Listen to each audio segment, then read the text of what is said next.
members of a civilized society, we are fortunate that we are assured a right to education, a civil right.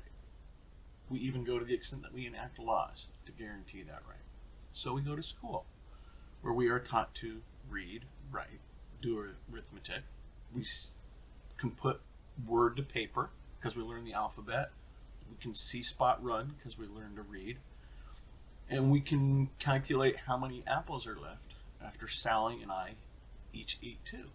Again, all of which are very useful skills for us to develop, to confirm that school is teaching us those things and that we are learning those.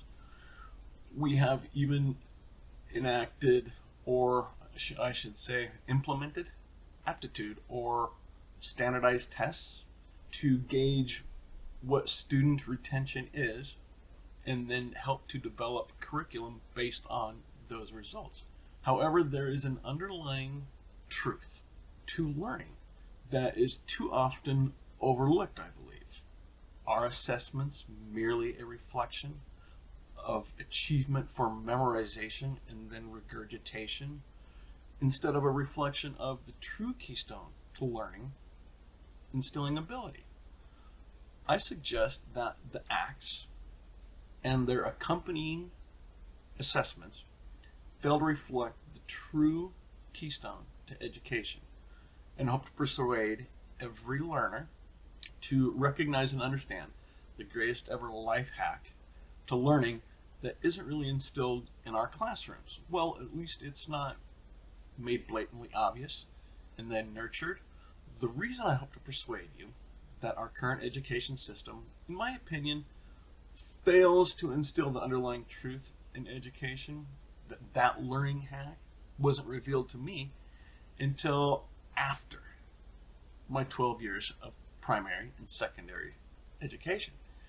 And I think it's still even often overlooked in higher education. But I'll come back to the hack in just a moment. First, I want to review what is most recognized about schooling. It's recognized and understood that schooling is a civil right, which intends to ensure equal opportunity for all students in educating us in the retention of certain memorized skills, like the alphabet, so we can read and write, and numbers so that we can perform mathematical equations, problems, solutions, whatever, which are fundamentally a keystone of learning towards individual prosperity. Our civil rights are ensured through acts put into law. According to the Department of Education, the evolution of our civil rights began early in 1965 with the Elementary and Secondary Education Act, which was signed into law by President Lyndon B. Johnson, then modified again in 2002 by President George W. Bush, which was called the No Child Left Behind Act. And then recently, in 2015, President Obama initiated another variation on that act, and it is now identified as Every Student Succeeds Act, with the intention of hopefully closing the gaps that were evident in the prior incarnations of those acts to help ensure that those gaps were being closed for equal opportunity to everybody. As a part of those acts, particularly with the start of No Child Left Behind, standardized tests became a focus on education as a gauge for curriculum standards and to help allocate our funding for schooling instead of being its ultimate intended focus on general learning. Standardized tests are not new to our education system either.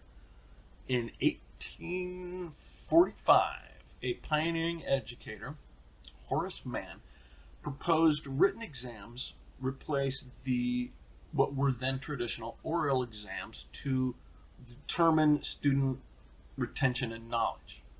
In an article published by JSTOR Daily. It's a digital library of peer-reviewed and primary source articles in journals. According to author Carol Gallagher, who wrote on the history of standardized tests in a 2003 paper published in Education Psychology Review, man's goal was to find and replicate the best teaching methods so that all children could have equal opportunities. Nevertheless, the evolution of our enacted laws and standardized tests suggest a lingering oversight ensuring that equal opportunity. Relating to structure and standardization, yes, proponents argue that the enacted laws have made progress towards creating equal opportunity, basically. Likewise, standardized tests have shown improvement in overall testing scores. However, does the enactment of those laws and the higher assessment test scores under our current education system really ensure equal opportunity? According to Britannica's group procon.org, yes, that Britannica, the encyclopedia people, a prominent source of database issues, no, our education system is failing. U.S. students slipped from being ranked 18th in the world in 2000 to 40th in 2015 for math, from 14th to 25th in science, and from 15th down to 24th in reading during that same time period. So how can this be? We have policies. Well, I believe it's because our education system has lost sight of that hack that I mentioned earlier that was revealed to me after my 12 years of primary schooling, which undoubtedly is the keystone to learning. And that is, our education system is focused on teaching students not learning how to learn. They're teaching us a recall, not to demonstrate the achievement of retention in structured curriculum, but to simply learn. Assistant Professor Jody Meadows of Southern Baptist University put it succinctly, saying, "You want to be able to evaluate, assess, and create, not just recall." After all, I kind of liken recall as just an aid to learning. Once we learn how to learn, we can then recognize what our abilities are for learning and learn anything we want at that point that we want or need to. And the method doesn't matter either, whether it be visually, auditorily, actively, makes no difference. The key thing is to rely solely on the ability to learn, not to regurgitate information.